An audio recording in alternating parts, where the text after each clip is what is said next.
Niin se on se heinäkuu ollut aina semmoinen mun mielestä. Niin, että ei ole niinku mitään. Joo. Ja siihen pitäisi sitä heinäpeltoa kyllä löytää. Niin, se on se heinän puute. Mäkin voisin. Heinää mä oon nyt itse ollut sen verran päästänyt noita muita, että mä saan itteni, niin varmaan heinää kyllä. Joo, ilman muuta kannattaa. Tai siis vittu, jos sen saan, niin kyllä ihme on. Joo, siis mä oon ihan samaa mieltä.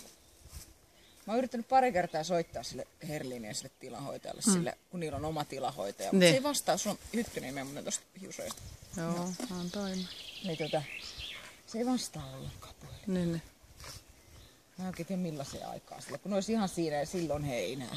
Niin just. Ja ne on leikannut sen 2 kertaa vuodessa. Niin mä voisin kuvitella, että ne nyt sen kohta leikkaa ja sitten siitä pari viikkoa, että se pehmenee. Niin se olisi aika nappi. Ei sinne ei voi mennä, että nyt se on niin pitkä, että ei ole järkeä. Mutta mä oon katsonut, että ne on joka vuosi sen 2 kertaa vuodessa leikannut. Niin miksi ne tekisi nyt poikkeusta?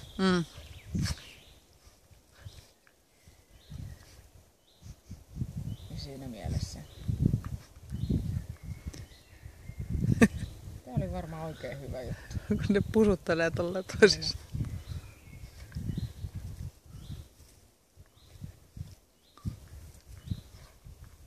On ne kyllä ihan hyvä luoja.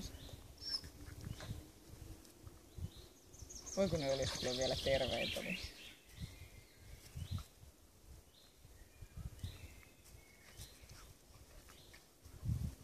Joo, se kirputtaminen meitä nyt vähän hämää, mutta...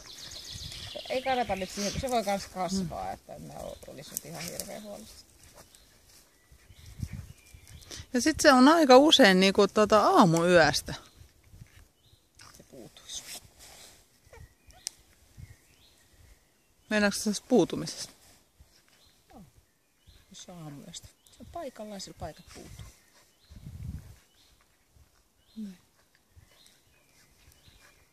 Mutta sit sulle tulee FHK. Niin, joo. Et jos siinä nyt on jotain, että se on nyt vaikka tommonen kuin rontti, mutta eihän se nyt ole ollenkaan sellainen kuin ronttihan raahasta takapäältä. Että toi on ihan eri luokkaa, ei voi verrata.